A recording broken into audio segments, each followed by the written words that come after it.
Unified 911, anong matutulong namin sa'yo? Anya ti maitulong mi ken kahapon. Anong may tatabang ko sa Unsay imo? akong ikatabang nimo? Ngini makadabang na misal ka no.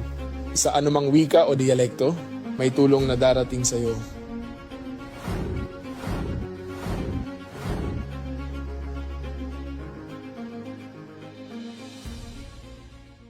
Lilingkod sa bawat Pilipino at magbibigay ng tamang impormasyon para sa tahimik at maayos na Pilipinas. Police News Network, alagad ng batas, tagapagtaguyod ng balitang pulis, sandigan ng mamamayan, patnubay ng katotohanan.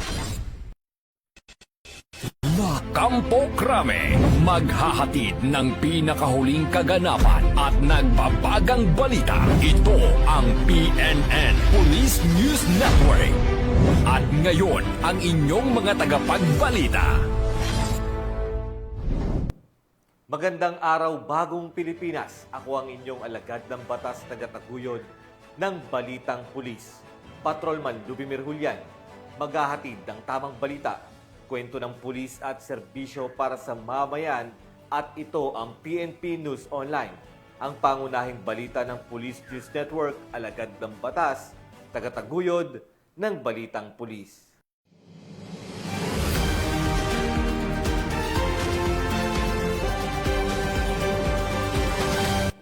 Narito ang mga balitang nakalap ng ating mga PNN correspondents mula Luzon, Visayas at Mindanao.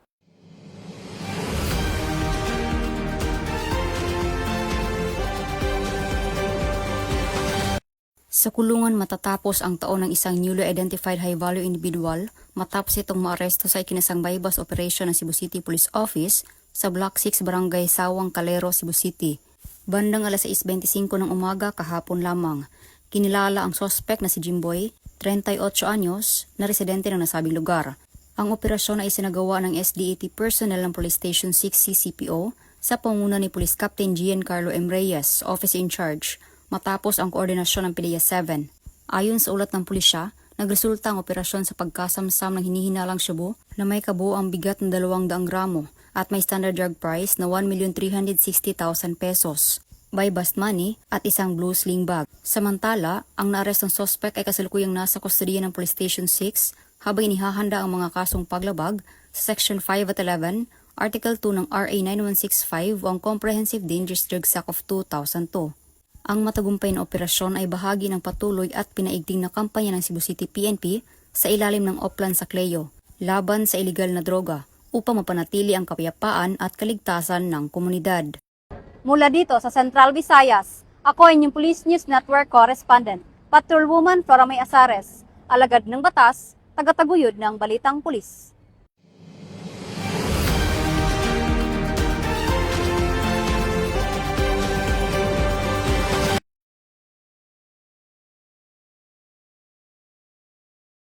Bilang bahagi ng pinaigting na kampanya para sa kaligtasan ng publiko ngayong panahon ng Kapaskuhan, matagumpay na winasak ng Police Regional Office 6 sa pamumuno ni Police Brigadier General Josefino D. Ligan ang libo-libong kumpiskadong iligal na paputok, mga pyrotechnic device at mga improvised cannon o mas kilala bilang buga noong ika-27 ng Disyembre taong kasalukuyan sa Camp Delgado Fort San Pedro, Iloilo City. Batay sa pinagsama-samang inventaryo hanggang Disyembre 26 taong kasalukuyan, umabot sa kabuuhang 7,336 na pinagbabawal na paputok at pyrotechnic device at 81 na bugang na kumpiska sa iba't ibang unit ng pulisya sa buong Western Visayas. Tinatayang nagkakalaga ang mga ito ng humigit kumulang 101,861 pesos. Pinakamaraming nakumpiskang paputok ang mula sa Regional Support Unit 6 na may 4,980 na piraso. Sinunda ng Iloilo City Police Office na may 1,254 na paputok at isang buga, at Iloilo Police Provincial Office na may 710 na paputok at 30 buga. Ang Aklan Police Provincial Office na may 12 illegal na paputok at 37 buga. Capiz Police Provincial Office na may 13 buga at Guimaras Police Provincial Office na may 380 ipinagbabawal na paputok. Kabilang sa mga nakumpiskang illegal na paputok ang mga walang label at mapanganib na uri tulad ng granada, kwitis, triangle, Lolo Thunder, Kara, Dynamite Big, Whistle Bomb at iba pang ipinagbabawal na pyrotechnic devices na maaaring magdulot ng malubhang pinsala. Binigyan din ng Pro 6 na ang pagsira sa mga ilegal na paputok ay hindi lamang pagpapatupad ng batas, kundi isang mahalagang hakbang sa pag-iwas sa aksidente at pinsala, lalo na sa mga bata. Patuloy ang mga operasyon laban sa ilegal na paputok at buga, at ang mga lalabag ay harap sa kaukulang parusa alinsunod sa umiiral na batas. Isinagawa ang disposal ng mga nakumpiskang paputok alinsunod sa mahigpit na safety protocols upang matiyak ang kaligtasan ng mga personel at ng komunidad sa paligid. Sa patuloy na pagbabantay at makikipagtulungan ng publiko, nananatiling matatag ang Pro 6 sa layuning masiguro ang isang ligtas, mapayapa at masayang pagsalubong ng bagong taon para sa lahat ng mamamayan ng Western Visayas. Mula dito sa Police Regional Office 6, ako ang inyong Police News Network Correspondent, Patrolwoman Ledeline Mansagon, alagad ng batas, tagataguyod ng Balitang Pulis.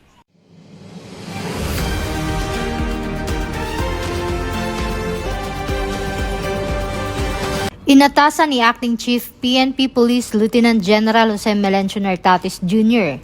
ang lahat ng police units na palakasin ang presensya ng mga pangunahing lansangan bilang paghahanda sa inaasahang pagdagsa ng mga biyahero matapos ang bagong taon. Ayon kay Police Lieutenant General Nartatis Jr., paiigtingin ang police visibility, pagpapatupad ng batas trapiko at pagsasagawa ng sobriety checkpoints sa mga accident-prone areas upang maiwasan ang aksidente. Dagdag pa niya, ang Highway Patrol Group ay nakikipag-ugnayan sa LGU, DOTR at iba pang ahensya para sa maayos na daloy ng trapiko sa mga highways, expressways at transport terminals. Ito ang bagong PNP para sa bagong Pilipinas, serbisyong mabilis, tapat at nararamdaman.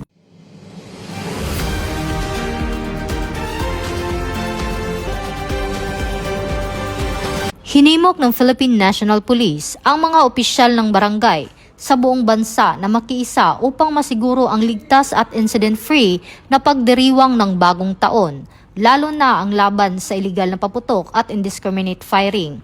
Muling nananawagan si Acting PNP Chief Police Lieutenant General Jose Melencio Nartatis Jr. sa publiko na iwasan ang paggamit ng paputok para sa kaligtasan ng lahat. Batay sa datos ng DOH, 91 ang naitalang biktima ng paputok mula Disyembre 21 hanggang 27 taong kasalukuyan, mas bababa ng 34% kumpara noong nakaraang taon.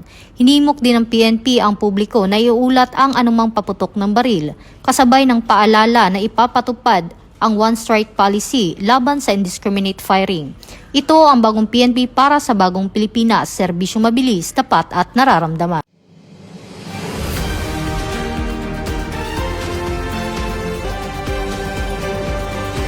Nagsagawa ng surprise inspection ang mga tauhan ng Manila Police District sa mga tindahan ng paputok sa Juan Luna, Binondo, Maynila na bahagi ng Divisoria Market upang matiyak na sumusunod ang mga ito sa itinakdang patakaran. Layunin ng inspeksyon na alamin kung may kaukulang permit ang mga nagtitinda at kung walang ibinebentang iligal o delikadong paputok.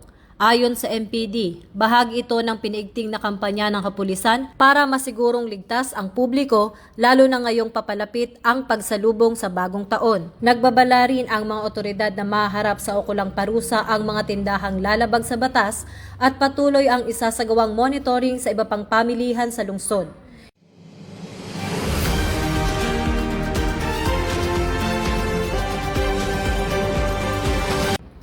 Hinikayat ng Philippine National Police ang mga opisyal ng barangay at lokal na pamahalaan na manguna sa pagpapatupad ng mga hakbang upang maiwasan ang mga pinsalang dulot ng paputok bago ang pagsalubong sa bagong taon.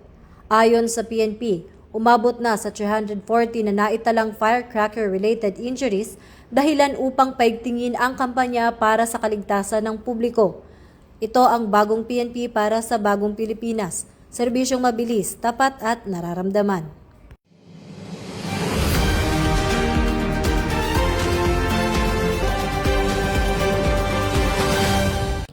Umabot na sa 79,953 na iligal na paputok at pyrotechnic devices ang nasamsam ng Philippine National Police na may kabuoang halagang tinataya sa 1.22 milyon. Ayon sa PNP, ito ay bahagi ng pinaigting na kampanya ng kapulisan upang masiguro ang kaligtasan ng publiko ngayong Kapaskuhan at papalapit na Bagong Taon. Patuloy namang nakikipag-ugnayan ng PNP sa mga lokal na pamahalaan upang tuluyang maiwasan ang pinsala at aksidente dulot ng ilegal na paputok. Ito ang bagong PNP para sa bagong Pilipinas, serbisyong mabilis, tapat at nararamdaman.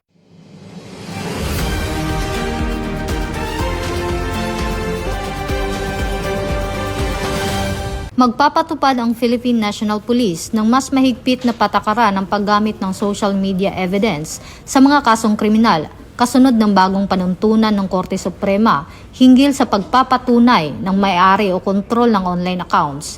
Ayon kay Acting Chief PNP Police Lieutenant General Jose Melencio Nartates Jr., layo ng mga bagong alituntunin na masigurong lehitimo at maayos ang pag-authenticate ng digital evidence upang mapalakas ang mga kaso. Pinaalalahanan din ng PNP ang publiko na iwasang mangialam o manghak ng accounts at sa halip ay iulat agad ang mga online crime sa pinakamalapit na himpilan ng pulisya o sa PNP Anti-Cybercrime Group. Ito ang bagong PNP para sa bagong Pilipinas, serbisyo mabilis, tapat at nararamdaman.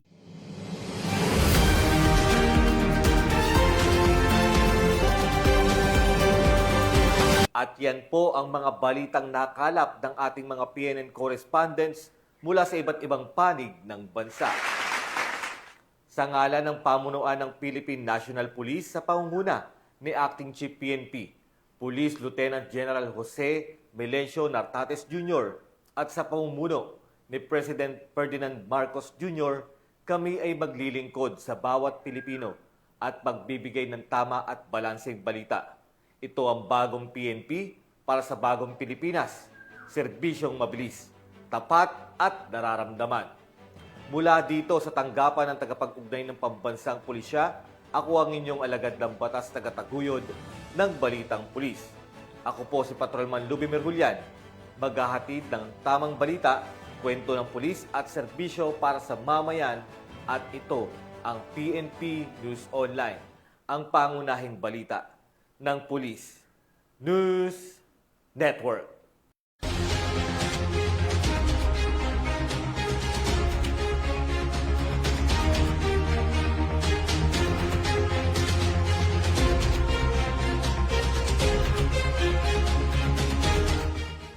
Police News Network, alagad ng batas, tagapagtaguyod ng balitang pulis.